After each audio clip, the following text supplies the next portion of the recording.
Hey everybody, Matt Deutschman here. I wanted to record this video because I just finished up coaching my son's t-ball season, and there are a few things that I noticed that I think could be good tips to help kids going from t-ball into the next level, into coach pitch. So let's start by just thinking about what's the purpose of t-ball in the first place. Purpose of t-ball is to give young kids an introduction to baseball, and also to help build good fundamentals, good foundations, good habits of all your aspects of baseball playing. So it's fielding, throwing, hitting, running. Right? So I want to talk today about a few things in hitting that I saw as potential pitfalls that we can help our kids avoid as they get into that next level with coach pitch and then kid pitch and beyond. So first thing is foot alignment, okay? So we have to think about this, that the ball doesn't move. So in t-ball, when the ball is not moving, it's very easy to develop some bad habits that you don't really notice when it's just hitting off a tee, but they could come into play when you're facing live pitching. So the first one is foot alignment. I noticed a lot of kids on my son's team come up to the plate with their feet kind of facing out this way. This is called a closed stance, when you have your front foot in front of your back foot. Some kids had an open stance. Some kids had their toes just kind of like pointed in the wrong direction. What we want to do is we always want to make sure that I've got this lined up so that my tee is facing toward the camera. So it's as if the viewer, you are the pitcher, right? So we want to make sure that we're facing our body and our feet right up the middle toward the pitcher and then toward center field. We want our toes in alignment on one line. I'd often draw a line in the dirt for my kids so that they can line their toes up on that line. And then a good way to do it also is to just take your bat and check your chest, check your body and see where your body's lined up toward. Because you'll notice that if you're standing like this, you're lining up that way, and then a lot of your hits are going to go out that direction instead of going up the middle where we want to really practice. So that's the first thing to just work on with your kids as they're getting into coach pitch and kid pitch, that when they come up to the plate, make sure they align themselves going up the middle. All right. Second thing is the wind up swing. That's what I want to call it. So we've got a lot of kids that they really want to hit a big shot. So they come and they do this wind up thing. And in doing so, they're actually taking their eye off the ball. And, you know, we talk about a lot, a common thing that you tell kids when they're up at the plate is keep your eye on the ball, keep your eye on the ball. Well, that makes a lot more sense in t-ball, that you're actually looking at the ball. But think about it. If the ball's not moving, you can turn your head way back, turn your body way back and still kind of see the ball in your peripheral. But if you're facing live pitching and you don't see the ball yet because it's coming in from the pitcher, if you have a habit where you turn your body like this, you're completely losing sight of the ball and just taking yourself out of the ability to hit that ball as it comes in.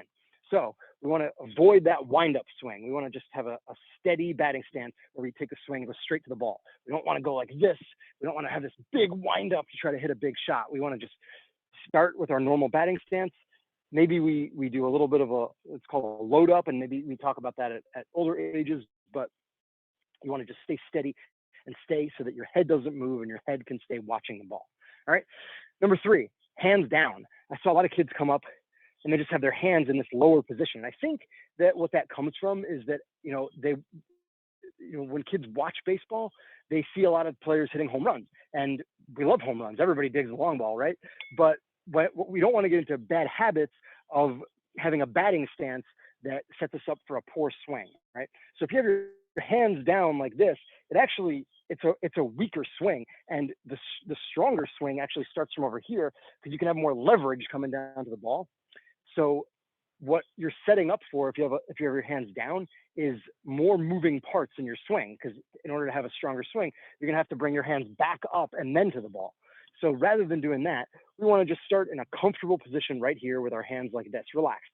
Not way up here, but just relaxed over here, just at like shoulder length, right? But not on our shoulder, a little bit out from the shoulder, just where it's comfortable, okay?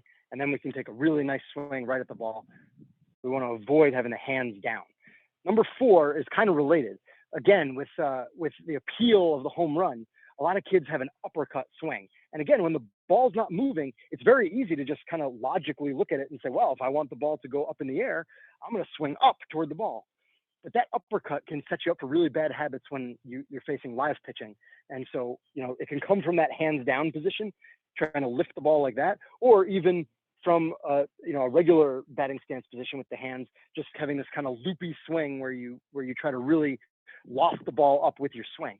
We want to help the kids hit line drives and have a level swing, straight at the ball and straight through. That's what we want to practice, having this level swing, especially at this age.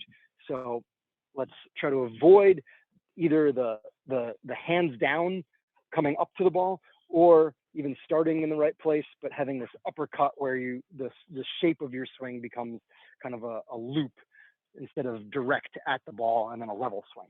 All right, number 5. I noticed this a lot. When the ball's not moving, we had a lot of kids that would do what I think is actually a really good thing. You want to make sure that you're lined up properly. You want to make sure that you're the right distance from the ball. So we had a lot of kids who would take their bat and line themselves up to the ball like this. But what can go wrong with this, it's when they go too quick to the ball after lining their bat up.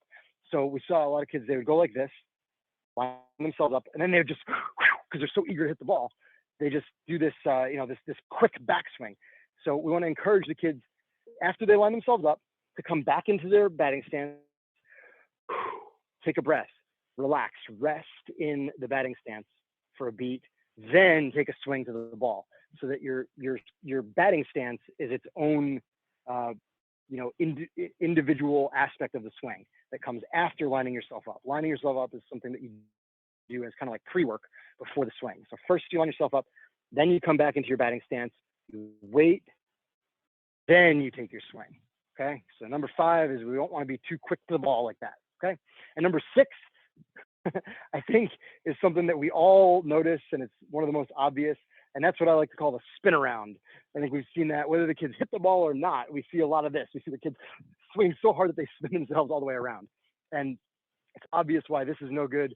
We don't want to do this when we're facing live pitching, because it's just setting yourself up to be all out of balance and get your swing all out of whack. We want to be in a nice, relaxed, balanced batting stance, take a good swing right at the ball, follow through in a balanced way, and stay on your 2 feet.